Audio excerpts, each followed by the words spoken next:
तो नारद जी को ये अहंकार हो गया और अहंकार सत्यानाश कर देता है। अहंकार और ओंकार का कोई संबंध नहीं है। थोड़ा मीठा करो।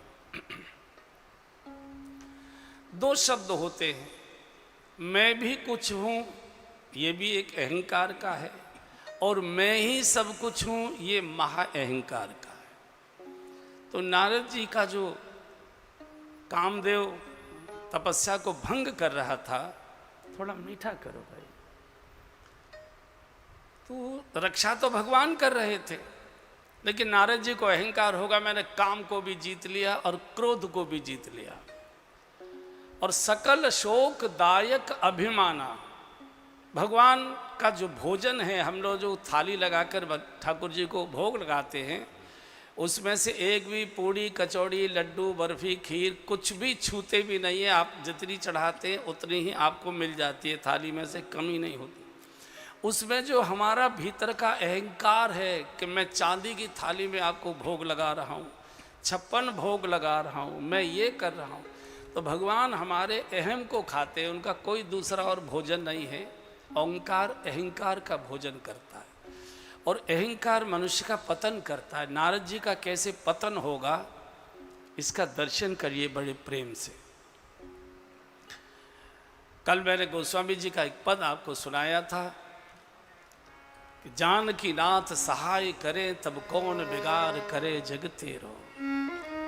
गांव की कहावत है हमारे ब्रज की कि राम राखे तो मारे कौन और राम मारे तो राखे कौन। बालन बाका कर सके जो जग बैरी हो। भक्त कभी नहीं कहता कि ये सब मैंने किया है। भक्त क्या कहता है? मेरा आपकी कृपा से सब काम हो रहा है। मेरा आपकी कृपा से सब काम थोड़ा मीठा रहा है। करते हो तुम कन्हैया मेरा नाम हो रहा है। करते हो तुम कन्हैया मेरा नाम हो रहा है। मेरा आपकी कृपा से सब काम हो रहा है। मेरा आपकी कृपा से सब काम हो रहा है। करता नहीं मैं कुछ भी, ये तमाम हो रहा है। मेरा आपकी कृपा से सब काम हो रहा है। मेरा आपकी कृपा से सब काम हो रहा है। अरे भाई, भगवान अगर स्विच ऑफ कर दे तो 1000 डॉक्टर एक श्वास नहीं दिलवा सकते। सारी रक्षा प्रभु ने की। नारद जी में अहंकार आ गया और ईर्ष्या। अहंकार आता है तो फिर ईर्ष्या भी आती है।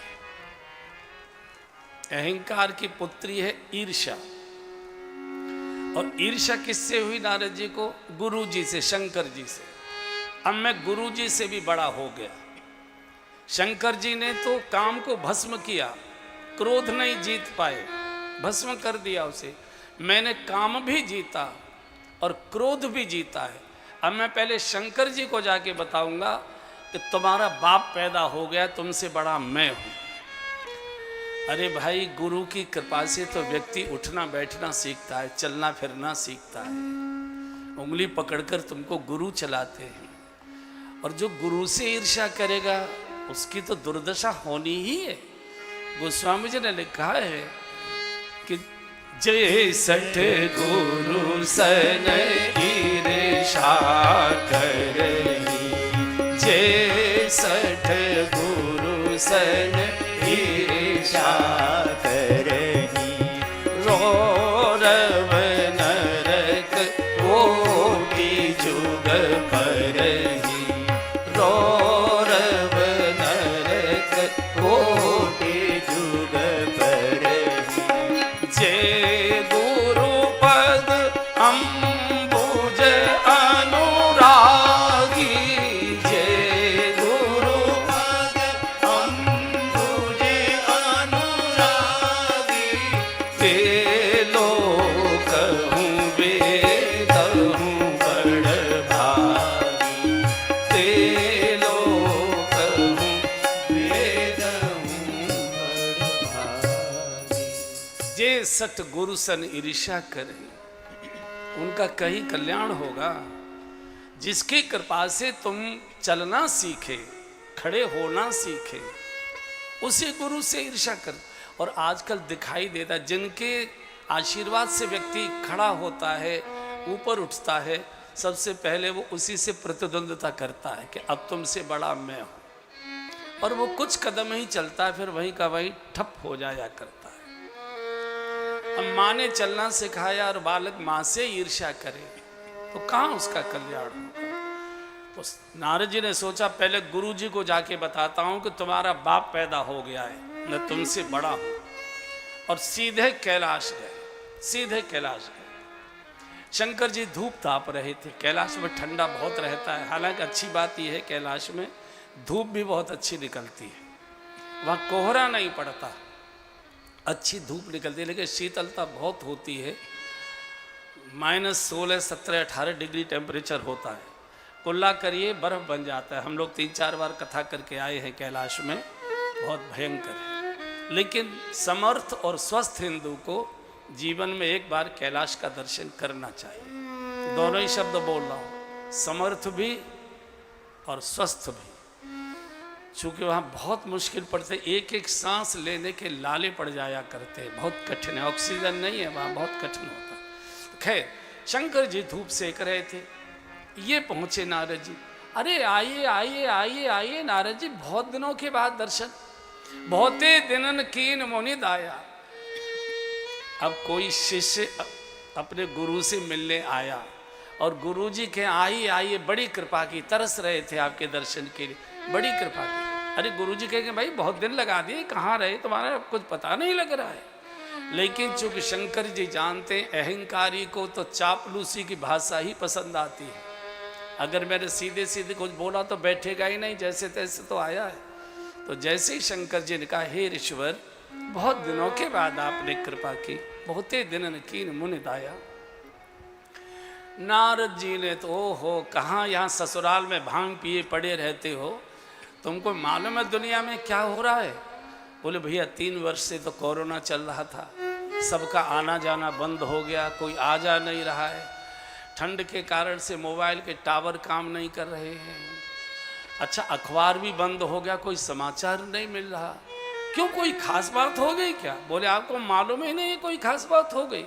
बोले भैया यहाँ तो किसी का कोई समाचार कुछ पता ही नहीं है। अरे वो कामदेव आया, आजकल तो भगवान का भजन करना भी कठिन है, वो कामदेव आया, क्या सुंदर उसके साथ अप्सराएं थी, क्या नृत्यांगनाएं थी, क्या गायक थी, क्या उनके रूप थे, क्या उनके रंग थे, क्या उनकी मुस्कुराहट थी, क्या उनके मधुर कंठ थे, क्या उनके ठुमके थे। शिव रो पड़े, शंकर जी की आंखों से आंसू आ गए। अरे बाबा, इस काम कीचड़ में तो डूबने के लिए हम गृहस्थी बहुत तेरे हैं, तुम साधु इस काम कीचड़ में। रो पड़े, कुछ बोले नहीं। तो शंकर जी ने सोचा कि शायद मैंने इतनी सुंदर कथा सुनाई है तो भाव में आंसू आ गए। कई बार हम लोगों को भी गलतफहमी हो जाती है, आंसू तो आते हैं जवाई में, जो कथा में नींद बहुत आती है, तो जवाई बहुत आती है, जवाई में आंसू आते हैं। हमको लगता है भगत बहुत प्रसन्न हो रहे हैं, उन्हें मालूम नहीं है कि कहाँ फंस गए। ऐसा जैसे कहा, बहुत दिनों के बाद ओहो, शंकर जी ने पूरी कथा सुना दी। कामारी के सामने बैठकर पूरी की पूरी, अरे यहाँ पड़े रहते हो। तो शंकर जी ने कहा कि ऋषवर, आपका काम क्या बिगाड़ सकता है? अरे आपका तो नाम लेकर भी काम भाग जाएगा। तो शंकर जी को समझ आ गई कि इसको ईर्ष्या हो गई, इसके अंदर पाप आकर बैठ गया, कैसे इसका। तो शंकर जी ने कहा कि बार बार बिनवऊं मुनि तोहि, बार बार बिनवऊं मुनि तोहि, जिमि यह कथा सुनावहु मोहि, जिमि यह कथा सुनावहु मोहि, तिमि जनि हरि सुनायहु कबहु, तिमि जनि हरि सुनायहु कबहु, चलेउ प्रसंग दोहरावहु कबहु, चलेउ प्रसंग दुरावहु कबहु। अगर हम आपसे पूछें कि आपको कथा कैसी लगती है, कुछ रस वगैरह आता है कि नहीं, तो आप कहेंगे कि अरे महाराज कथाएं तो बहुत सुनी, खुर्जा में कथाएं बहुत होती हैं, कि जो रस इस बार आया वो पहले कभी नहीं आया। मन करेगा आपको थोड़ी देर और हम अपने पास बिठाएं, और आप हमसे कि महाराज हाथ जोड़कर हम प्रार्थना कर रहे हैं कि जो कथा आपने यहाँ सुनाई है अन्यत्र कहीं मत सुना दीजिए, बस इतनी कृपा कर दीजिए। तो हम आपके पास बैठेंगे, आपको बिठाएंगे क्या। तो शंकर जी ने यही किया, हे ऋषिवर मेरी हाथ जोड़कर देखो, गुरु शिष्य की रक्षा करने के लिए हाथ तक जोड़ता है, पैर तक छूता है। आपने कई पिताओं को भी देखा होगा, जब लड़का नालायक हो जाता है और मानता नहीं है किसी के, तो बूढ़ा बाप कहता है भाई तेरे हाथ जोड़े पैर पड़े यार, हमको इज्जत को रहने दोगे कि नहीं रहने दोगे, हमको जिंदा रहने दोगे कि नहीं रहने दोगे। शिष्य की रक्षा करने के लिए गुरु किस सीमा तक गिर सकता है, ये उदाहरण है। लेकिन शंकर जी को की बात नारद जी को समझ नहीं आई, मन में ईर्ष्या पैदा हो गई। जब शंकर जी ने कहा कि जो चर्चा मुझसे की है भगवान नारायण को जाकर मत करना, इनके मन में भाव आ गया नारद जी को, ओहो ये चाहते कि मेरी महिमा भगवान तक न जाए, अब मैं भगवान के पास जाऊंगा। बहुत देरी रोकने की कोशिश, बोले नहीं मुझे जाना है। अंदर से पार्वती जी चला रहे, नारद नारद चाय खोल गई अभी छान के ला रही, बोले मुझे कोई चाय वाय नहीं चाहिए, यहां से चले। ब्रह्मा जी के यहाँ पहुंच गए, बहुत दिनों तक इंतजार करते रहे कि जब मेरा त्रिलोकी में जय जयकार है, मैंने कामदेव को भस्म कर दिया, तो मैं ऐसे बिना बुलाई कैसे चला जाऊं। भगवान को निमंत्रण भेजना चाहिए, फोन करना चाहिए। लेकिन जब नहीं आया कोई समाचार, खुद ही चल दिए। पहले नारद जी क्षीर सागर में प्रवेश करते थे, प्रवेश करते ही भगवान नारायण का दर्शन होने लगता था। आज क्षीर सागर में कभी इधर भाग रहे, कभी इधर भाग रहे, कहीं इधर दौड़ रहे, कहीं इधर दौड़ रहे, प्रभु का दर्शन नहीं हो रहा। क्यों? क्योंकि हृदय में काम बैठा है, और जहां राम तह काम नहीं, जहां काम नहीं राम। तुलसी कैसे रह सके रवि रजनी एक ठाव, तो हृदय में तो काम बैठा है, राम कैसे दिखाई देंगे। तो जोर जोर से पुकारने लगे, श्रीमन नारायण नारायण नारायण, श्रीमन नारायण नारायण नारायण, श्रीमन नारायण नारायण नारायण, श्रीमन नारायण नारायण नारायण, लक्ष्मी नारायण नारायण नारायण, लक्ष्मी नारायण नारायण नारायण, हरि नारायण नारायण नारायण, हरि नारायण नारायण नारायण, प्रभु नारायण नारायण नारायण, प्रभु नारायण नारायण नारायण। पहले प्रवेश करते प्रभु का दर्शन होता था, आज हृदय में और आंखों में काम भरा हुआ है। भगवान के दर्शन कैसे होंगे?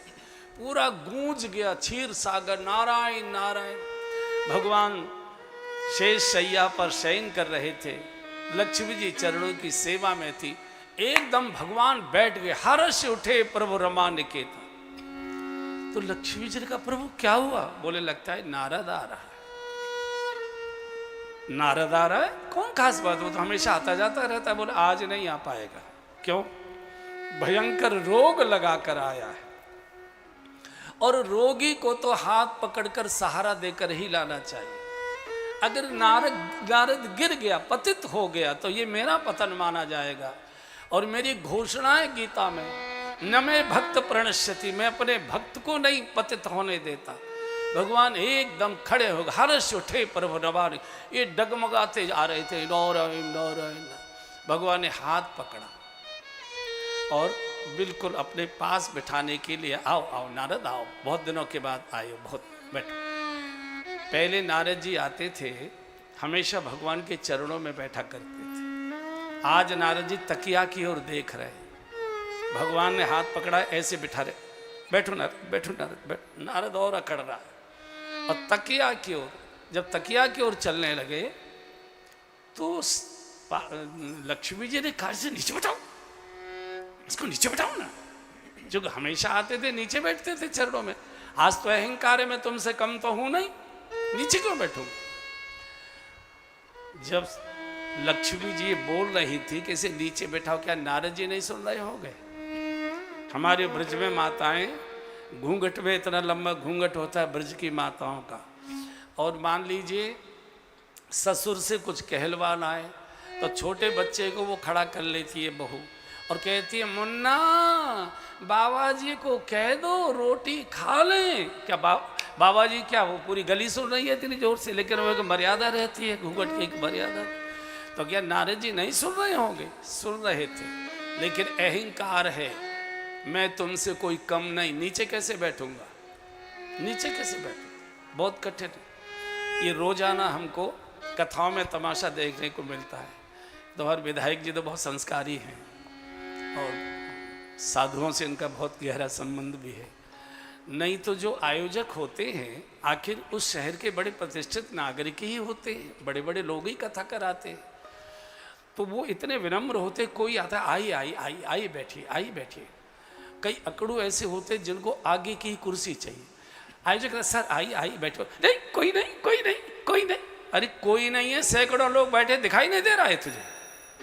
क्योंकि उसे अपने मनोनुकूल कुर्सी चाहिए, नहीं तो लौट जाएगा, वो बैठेगा नहीं, वो घूमेगा लौट जाएगा।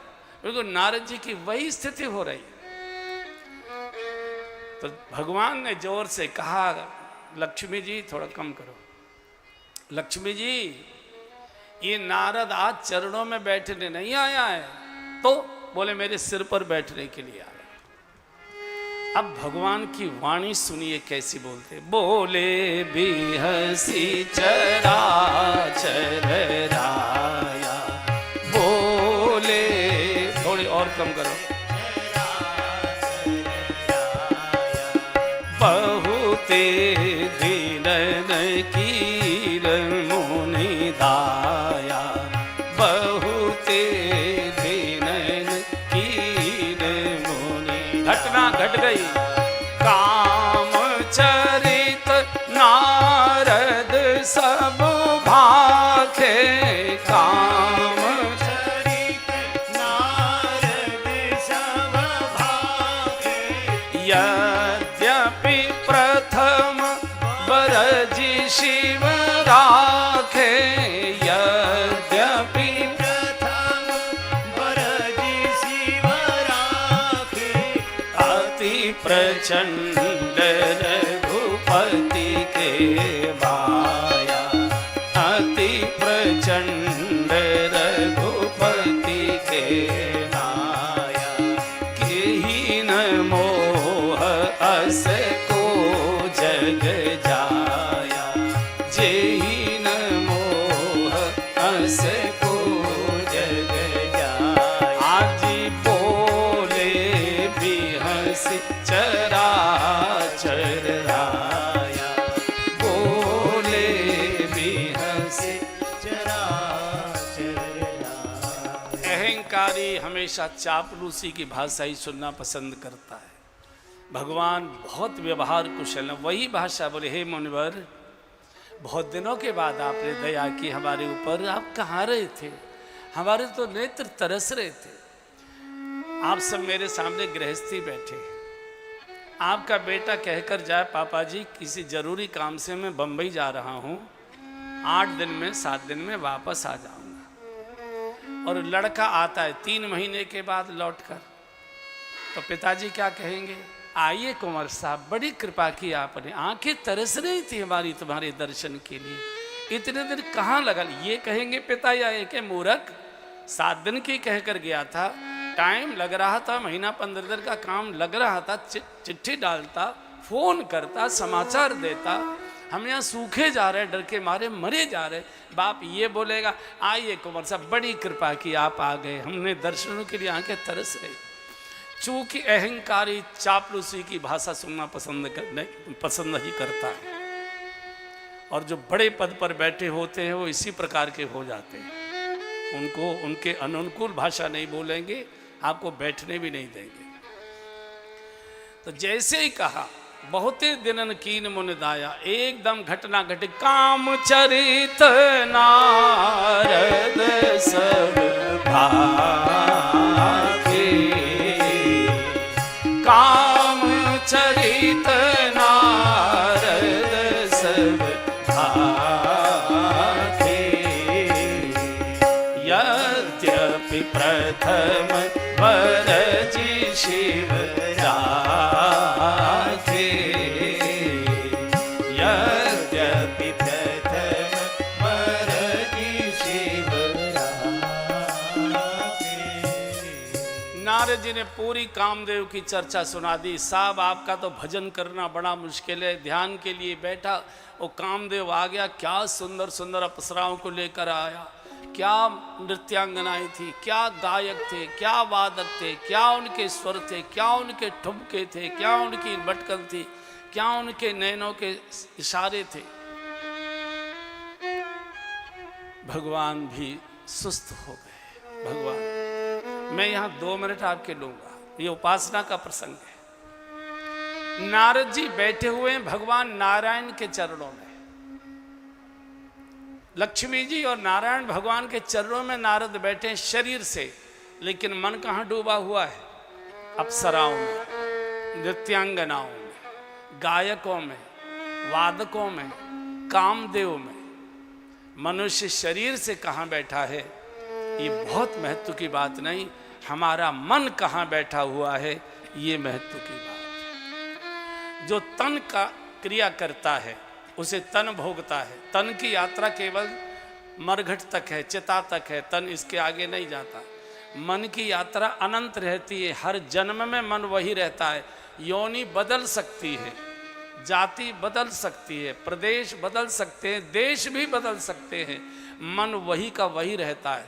जैसे वो होता है ना आजकल, क्या है, हवाई जहाज में एक होता है ब्लैक बॉक्स, एक होता है ना ब्लैक बॉक्स, पूरा जहाज जल जाएगा, डूब जाएगा, खंड खंड हो जाएगा, लेकिन ब्लैक बॉक्स सुरक्षित रहता है, वो कहीं नष्ट नहीं हुआ करता। ऐसे ही जो हमारा मन है ये ब्लैक बॉक्स है एक प्रकार से। तन बदलेगा, मन यही जाएगा, मन यही जाएगा। आपने देखा होगा कि कई मनुष्य बड़े खुरखुरे और बड़े चिड़चिड़े और बड़े अटपटे होते हैं, और कई कुत्ते बड़े सीधे होते हैं, कई कुत्ते बड़े सीधे होते हैं।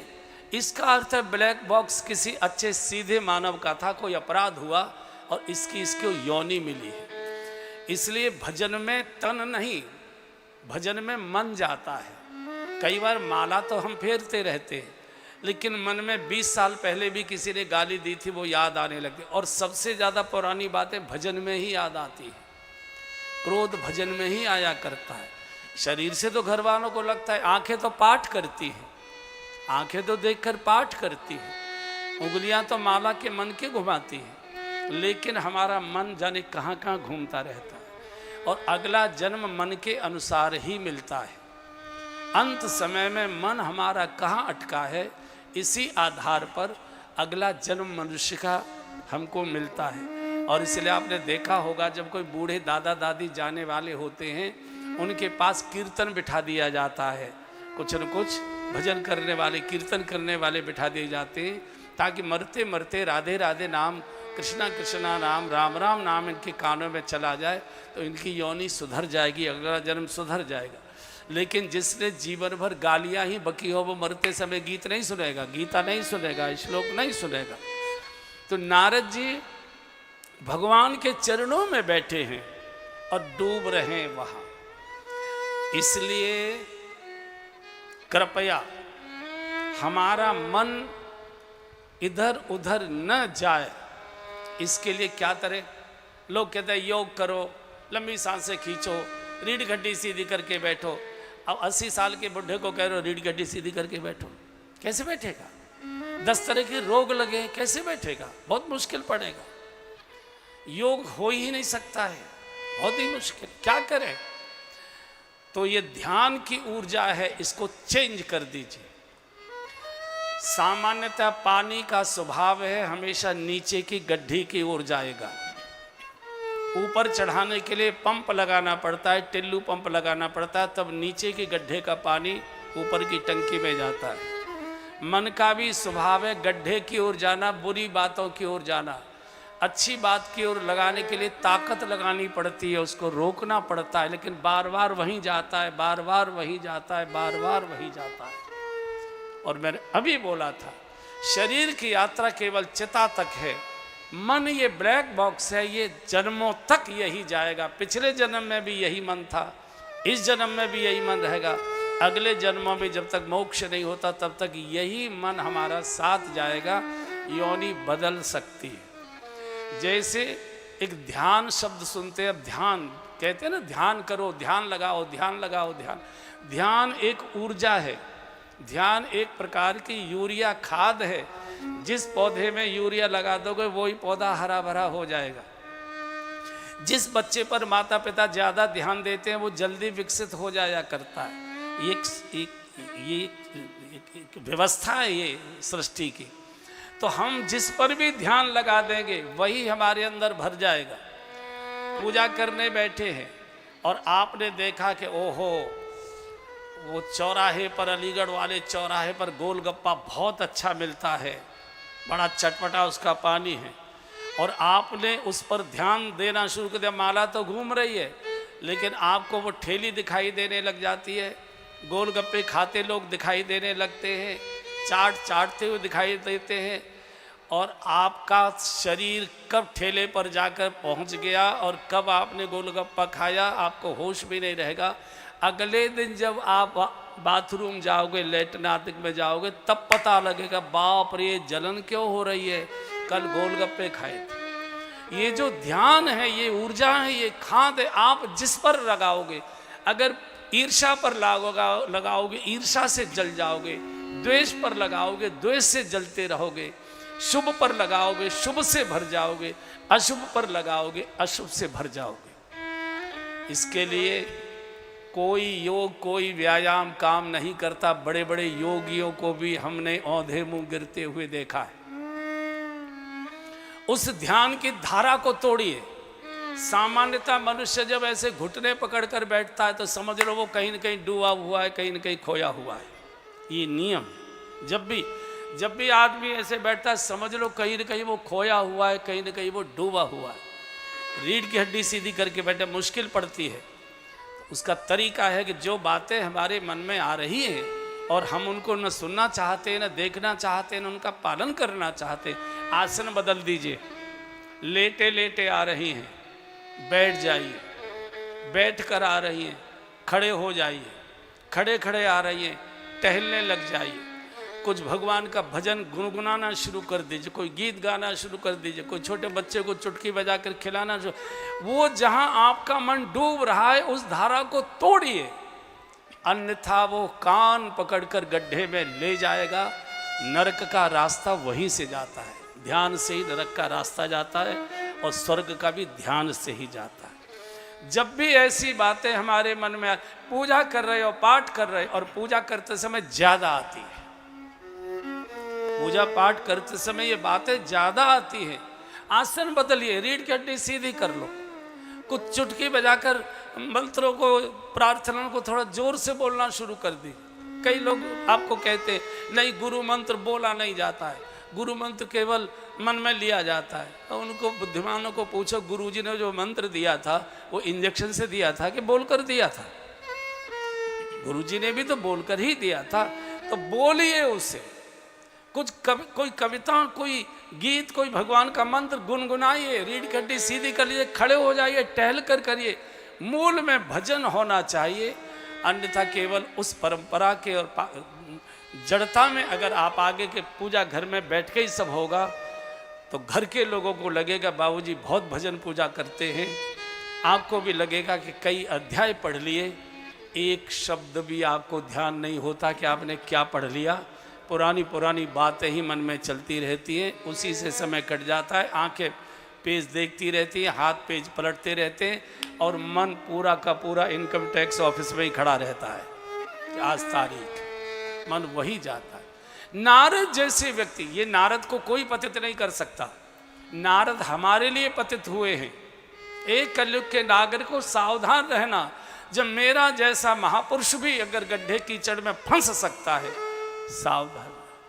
भगवान से जब ये चर्चाएं की तो भगवान को बड़ा कष्ट हुआ, अरे नारद अब तुम, मुझे ऐसा लगता है समझने से तो नहीं समझोगे, और बच्चे के साथ तो फिर खेल ही करना पड़ता है। तो यहाँ से जब नारद जी चलने लगे तो भगवान का रुकते एक आधे बोले नहीं अभी मुझे जाना। तो भगवान ने फिर लीला की कि खेल खेल में नारद जी को समझाया जाए। तो जिस रास्ते से आए थे उसी रास्ते से लौट कर गए। हम लोग वही हैं, जिस रास्ते से आते हैं लौट कर उसी रास्ते से जाते हैं। तो भगवान ने एक लीला कर दी, एक बहुत सुंदर नगर बसा दिया। यहाँ का राजा शीलनिधि और उसकी एक बिटिया तैयार कर दी माया से, उसका नाम था विश्व मोहिनी। और बड़े बड़े पंडाल, बड़े बड़े टेंट वेंट सब लगे थे। तो खेतों में किसान काम कर रहे थे।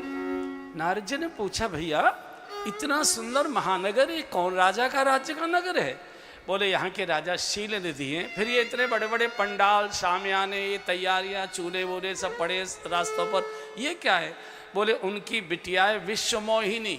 देखिए अब लीला कैसे हो रही है। अब मोहिनी फंसाएगी नारद जी को, क्योंकि मोहिनी पहले ही वन में बैठी हुई है, काम मोहिनी ही कहलाता है।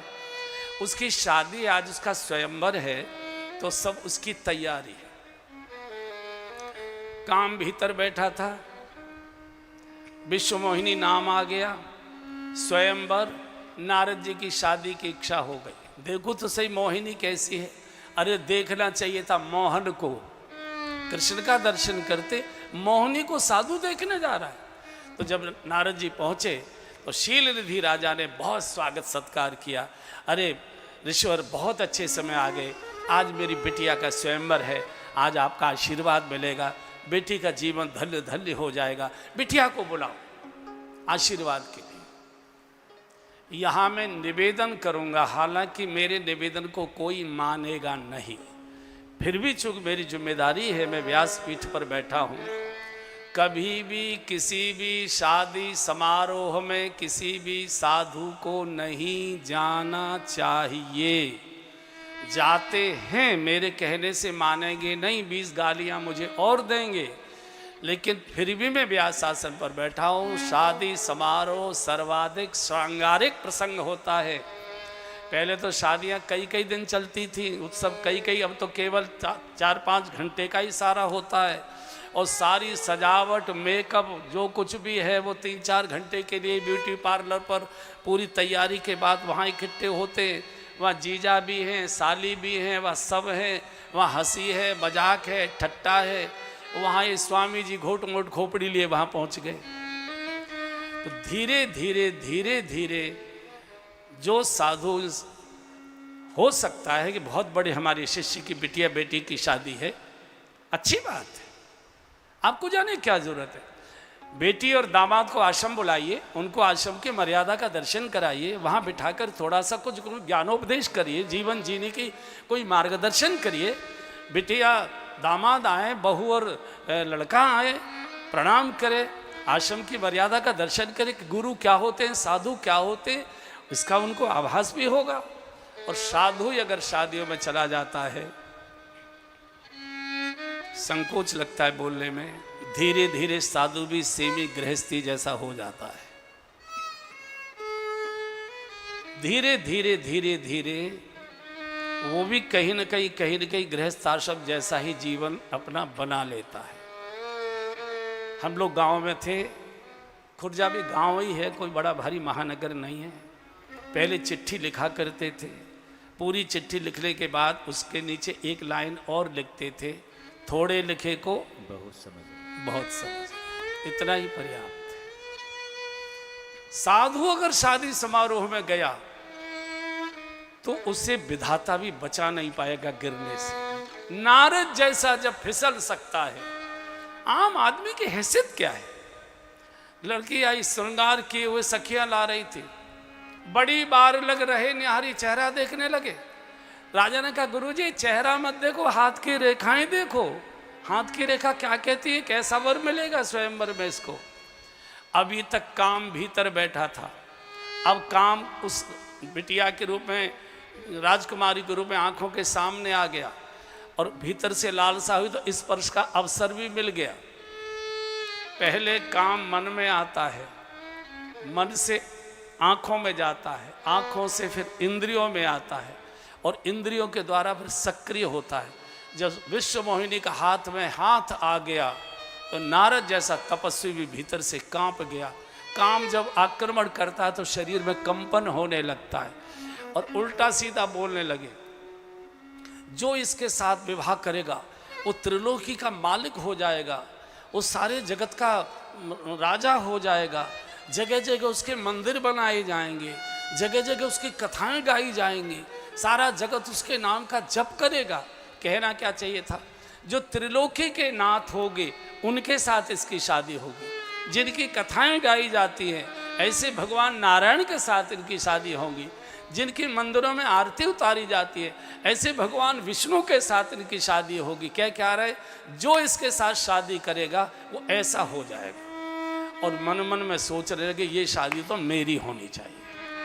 इतना विरक्त साधु किस सीमा तक जा रहा है, इससे तो मेरी शादी। और ये खूसट बाबा के साथ तो करेगी नहीं, चूँकि जटाएं दाढ़िए जुए पड़े हुए, इस खूसट को तो शादी करेगी नहीं।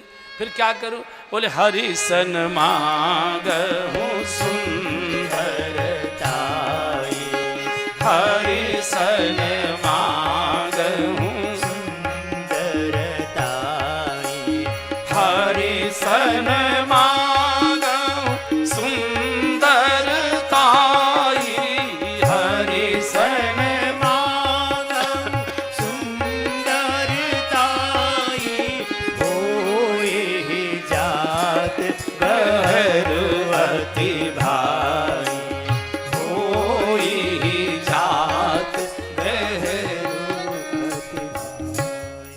जब लौट के निकले तो कोई किसान जो खेतों में काम कर आगे, अरे बाबा अब तो कुछ भजन सुना दो आप, अब तो भजन सुना, अब तो आप अंदर हो आए। बोले खबरदार, जप तप कछु न होइते ही काला, जप तप कछु न होइते ही काला, हे विधि बिलय कवन विधि बाला,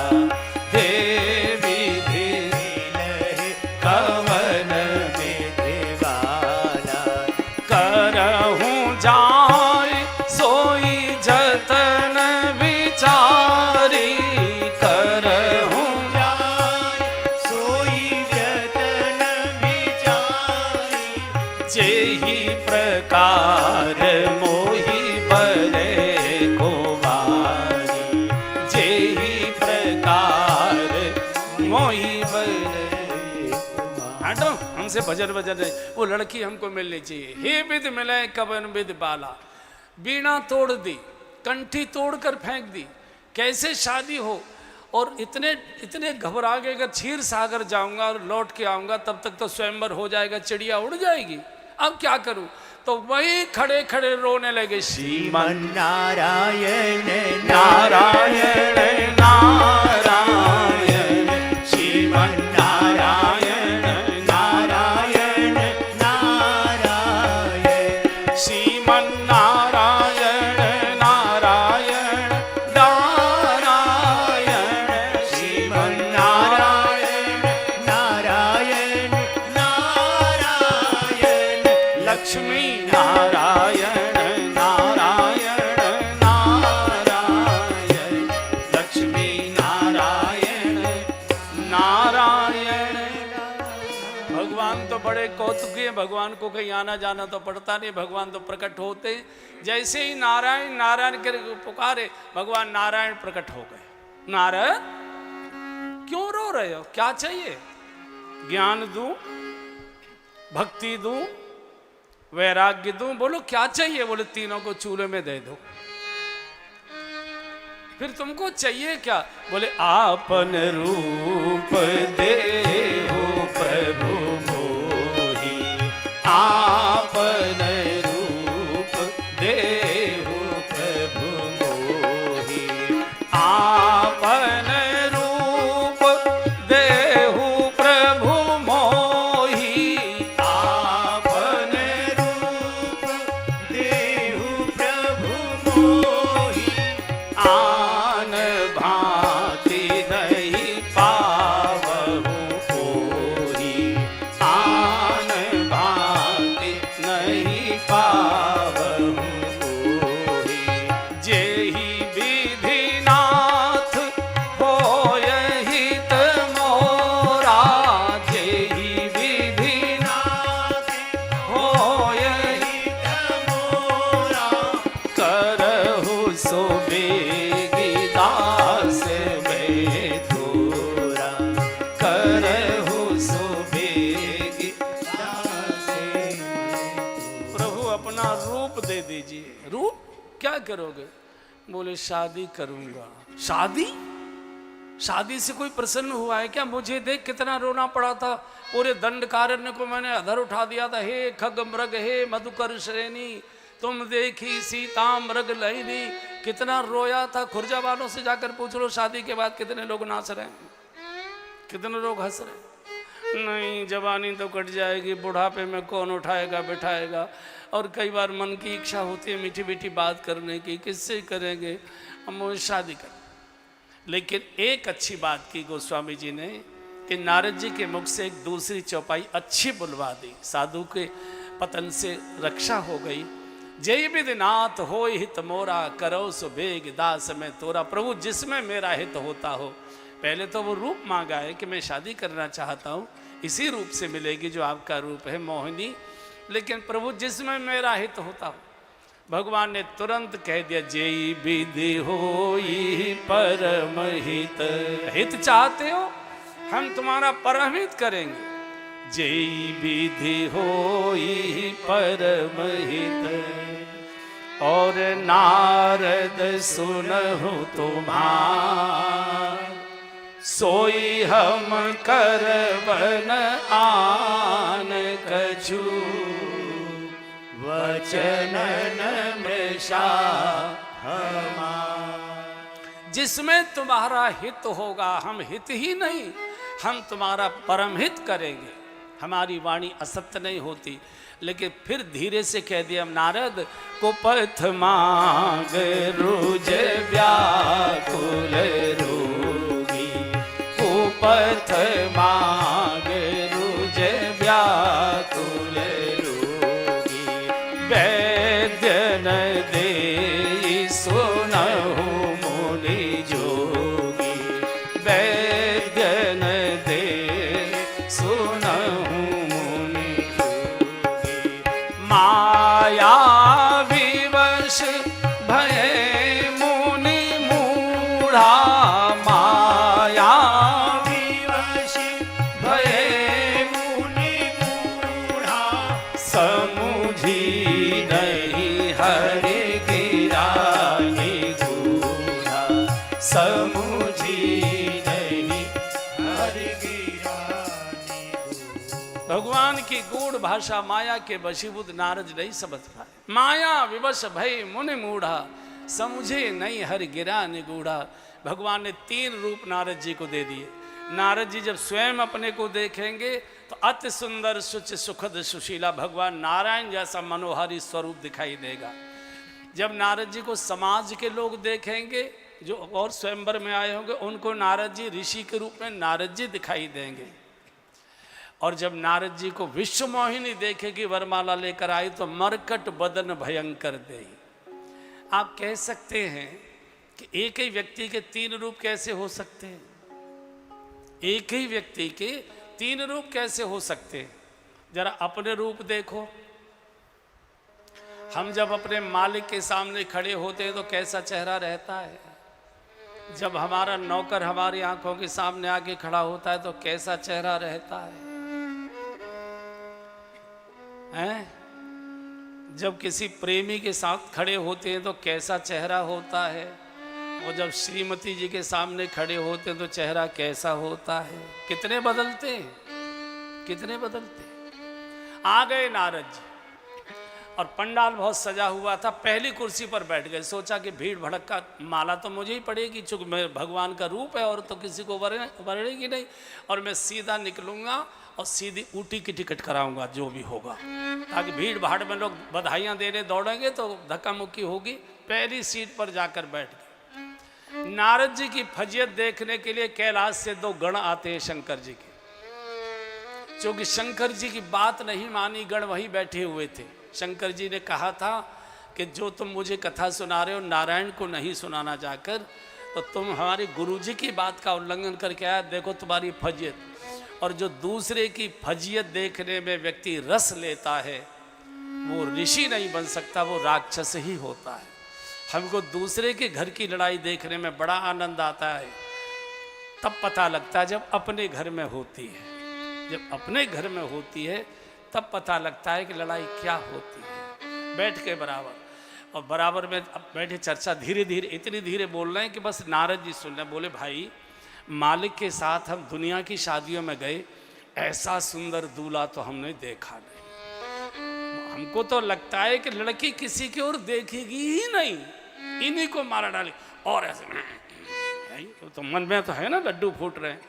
पूरा जब पंडाल भर गया, बीच में भगवान नारायण एक राजकुमार का वेश लेकर बैठ गए। और जैसे ही विश्वमोहिनी वरमाला लेकर सखियां धीरे धीरे धीरे धीरे मंडप में उसे प्रवेश करा रही है, सेवकों ने जय जयकार करना शुरू किया। तो दाईं कुर्सी पर नारद जी बैठे थे। जैसे वो दाईं ओर की ओर मुड़ी, पहली कुर्सी पर मरकट बदन भयंकर देई क्रोध में आकर लौट गई। ऐ सखियो वापस चलो, उधर दूसरी लाइन में चलो, पापा जी से कोई बंदर को निकाले यहाँ से। नहीं देखी, नहीं देखी। इधर नारद जी जब उधर चले गए तो पुनि पुनि मुनि ओक सही अकोलाई, पुनि पुनि मुनि ओक सही अकोलाई, पुनि पुनि मुनि ओक सही अकोलाई, पुनि पुनि मुनि ओक सही अकोलाई। देखी दशा हर गन मुस्काई, देखी दशा हर गन मुस्काई। बार बार उचक चक्कर देख रहे, कहाँ चले, भीड़ बहुत थी। और बीच में भगवान नारायण बैठे थे राजकुमार का वेश बनाकर। और गई, और लक्ष्मी तो नारायण का ही वर्ण करेगी। वरमाला डाल दी और दुल्हन ले गए लक्ष्य निवासा। नृप समाज सब भयो निराशा। और नारद जी को जब पता लगा कि वरमाला तो हो गई किसी और की, जैसे किसी ब्याज खोर की, और सोने की पोटली जो गिरवी रखी थी वो कहीं गिर जाए, बस अड्डे पर ही छूट जाए, जैसे उसकी हालत होती है, नारद जी की ये दुर्दशा हो गई। तो दोनों गण जो शंकर जी के बैठे थे, देखो जब किसी पर संकट हो उसको हमेशा राहत की बात बोलनी चाहिए, उसको पुरानी बातें नहीं सुनानी चाहिए कि अब याद करो कि क्या क्या तुम कर रहे थे, लो भोगो, ये कभी नहीं कहना चाहिए। हमेशा उस समय उसको राहत ही देना चाहिए। लेकिन इन्होंने यही भूल कर दी दोनों ने, इसलिए दोनों को राक्षस बनना पड़ा। कहा कि शादी करवे आए हो, शीशा में जाके मुंह तो देखो। और ये सबसे बड़ा अपराध है, शीशा किसी दूसरे को नहीं दिखाना चाहिए, शीशा स्वयं देखना चाहिए। और जो कभी शीशा नहीं देखते और दूसरों को दिखाते रहते हैं, उनको फिर ये समाज दिखा देता है शीशा के अपना चेहरा देखो, चलो यहां से। इतने क्रोध में थे नारद जी ने शाप दे दिया, साधु का उपहास करते हो, जाओ भयंकर राक्षस बनो। और वहां से क्रोध में निकले भगवान से मिलने के लिए। नारायण को ही देखता हूं कितना बड़ा मेरे साथ धोखा दिया। तो शहर के बाहर एक बड़ा भारी तालाब था, और जैसे ही तालाब में चेहरा देखा तो मरकट बदन भयंकर देही, भयानक बंदर जैसा रूप। ओहो, इतनी भयंकर भयंकर गालियां, नॉन वेज गालियां, विष्णु के बच्चे तेरी ऐसी की तैसी। इसके आगे क्या बोले मुझे मालूम नहीं, मैं भी नहीं सुन पाया था। भयंकर गालियां। मैंने जीवन भर तेरा पाठ कराया, तेरी कथाएं सुनाई, तेरी जय जयकार कराई, और एक जीवन में काम मेरा आया, इतना बड़ा धोखा, सारे जगत में मेरा उपहास करा दिया, मुझे मुंह दिखाने लायक नहीं छोड़ा, और यहाँ से दौड़े जा रहे हैं बैकुंठ की ओर। गोस्वामी जी लिखते हैं कि फरकत अधर को मन माही, सपदी चले कमला परिपा। हाँ जी, फरकत अधर को मन माही, सपदी चले कमला परिपा। ए जी दई हूँ शाप की मरी हूँ जाई, जगत मोर उपहास कराई। दई हूँ शाप की मरी हूँ जाई, जगत मोर उपहास कराई। हाँ जी, बीच ही पंथ मिले धनुजारी, संग रमा सोई राजकुमारी। बीच ही पंथ मिले धनुजारी, संग रमा सोई राजकुमारी। सीधे पैर नहीं पड़ रहे, क्रोध के कारण चेहरा तमतमा रहा है, होठ कपकपा रहे हैं। विष्णु के बच्चे, या तो मर जाऊंगा या तो तुझे देख लूंगा मैं। दौड़े जा रहे, फरकत अधर कोप मन माई, सपद चले, तेज गति से दौड़े जा रहे हैं। भगवान की तो महिमा है। बीच ही पंथ मिले धनुजारी, बीच ही पंथ मिले धनुजारी, बीच ही पंथ मिले धनुजारी, बीच ही पंथ मिले धनुजारी। संग रमा सोई राजकुमारी, संग रमा सोई राजकुमारी।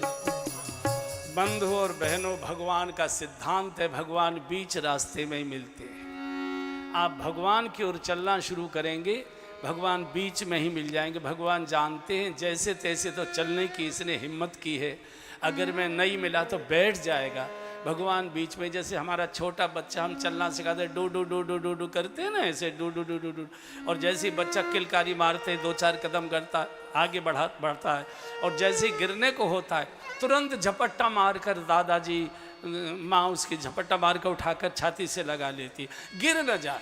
भगवान का सिद्धांत है, न में भक्त प्रणश्यति, मैं अपने भक्त का पतन नहीं होने देता। बीच में ही मिल गए, रथ में बैठे, संग रमा सोई राजकुमारी, वही विश्वमोहिनी और लक्ष्मी जी। तो नारद जी तो भगे चले जा रहे, अरे अरे ऋषवर, अरे नारद जी, अरे ऋषवर, अरे ऋषवर, अरे रुको रुको रुको। और जैसे ही भगवान की वाणी सुनी, ये तो अपनी धुन में दौड़ रहे थे। जैसे आदमी अपनी धुन में दौड़ता तो कोई नमस्ते भी कर रहा है तो कोई दिखाई नहीं देता, उससे कुछ सुनाई नहीं पड़ता। तो देखा ही तो भगवान की सेवा, देख ओ संगर, ओ देखते ही उसी राजकुमारी को जब बगल में देखा, मुझे लगता है कि सामान्य नागरिक भी ऐसी गंदी गाली नहीं देखा। बहुत गाली दी, धोखेबाज कहीं के, चालाक कहीं के, झूठे कहीं के। जीवन भर मैंने तुम्हारा यशगान किया, एक जीवन में मेरा काम आया, न करते, मेरा कम से कम ये पतन तो न कराते, मेरी फजियत तो नहीं कराते, बंदर बनाकर सारे समाज में मेरी बदनामी कर दी, मैं कहीं मुंह दिखाने लायक नहीं। और जैसे आज मैं स्त्री के लिए तड़प के रो रहा हूं, मेरा शाप है तुमको कि तुम भी एक दिन अपनी स्त्री के लिए, पत्नी के लिए ऐसे तड़प के रो। लक्ष्मी जी ने कहा महाराज जी बाबा इतनी गंदी गंदी गाली दे रहा है, रोको ना। बोले नहीं लक्ष्मी तुम चुप बैठो, भक्त और भगवान के बीच में तुम मत आओ। गाली नहीं दे रहा तो रस्म पूरी कर रहा है। क्या मतलब? बोले शादी के समय गालियां गाई जाती है, वहां से तुमको हम जल्दी लेकर चले आए तो वो रस्म पूरी करने यहाँ आया है। बोले इतनी गालियां? बोले देने दो, कोई बात नहीं। साधु की गाली नहीं होती, साधु की गाली भी आशीर्वाद होती है। और जब ये कहा कि स्त्री के विरह में तुम भी ऐसे ही तड़पोगे जैसे मैं तड़प रहा हूँ, भगवान तब हरि माया दूर निवारी, नहीं तह रमान राजकुमारी। माया को समेटा, केवल भक्त और भगवान दो खड़े हैं, न रथ है न लक्ष्मी जी है न विश्व। अब तो इनको जब विवेक हुआ तब भगवान के चरणों में गिर पड़े, प्रभु क्षमा करें, प्रभु क्षमा करें, प्रभु मेरी मूर्खता को क्षमा करें, प्रभु अज्ञानी को क्षमा करें, मुझे मालूम नहीं था। भगवान ने कहा कि नहीं नारद, साधु क्रोध में भी गाली में भी आशीर्वाद ही देता है। अगर तुमको ये शाप देना होता तो कहते जैसे मेरी शादी नहीं हुई ऐसी तुम्हारी भी शादी नहीं होगी। तुमने कहा कि स्त्री के विरह में तड़पोगे, इसका अर्थ है स्त्री मुझे मिलेगी, मायके से आएगी नहीं, बस इतना ही तो अंदर होगा, कोई ले जाएगा यही तो अंदर होगा।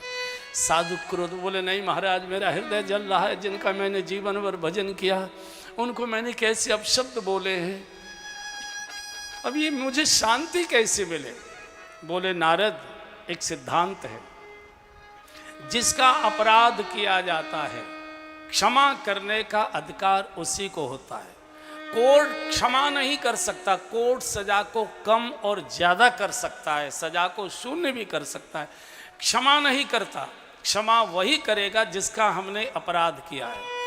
तुमने शिव का अपराध किया था, शंकर जी ने मना किया था कि जो कथा मुझे सुना रहे हो नारायण को मत सुनाना। अब जाओ शंकर जी से ही क्षमा मांगो। भगवान तो अंतर ध्यान हो गए। नारद जी आए हैं वही ऋषिकेश की पहाड़ियों में, उसी गुफा में आस लगाकर बैठ गए, रो रो कर भगवान शिव को पुकारते। बाबा भोलेनाथ, बाबा भोलेनाथ मेरी नैया को उबारो ना। बाबा भोलेनाथ, बाबा भोलेनाथ मेरी नैया को उबारो ना। बाबा भोलेनाथ, बाबा भोलेनाथ मेरी नैया को उबारो, मुझे पार लगाओ नाथ। बाबा भोलेनाथ, बाबा भोलेनाथ मेरी नैया को उबारो ना। बाबा भोलेनाथ, तन पे लगाई भस्म सिर चांद सोहे है, सर्पों की माला है। तन पे लगाई भस्म सिर चांद सोहे है, सर्पों की माला है। धारे जटा में गंगे, माथे पे त्रिपुंड, ये डमरू वाला है। धारे जटा में गंगे, माथे पे त्रिपुंड, ये डमरू वाला है। विष को पीकर भी, विष को पीकर भी सबका काम बनाता है। विष को पीकर भी, विष को पीकर भी सबका काम बनाता है, भक्तों का मान बढ़ाता है। बाबा भोलेनाथ, बाबा भोलेनाथ मेरी नैया को उबारो ना। बाबा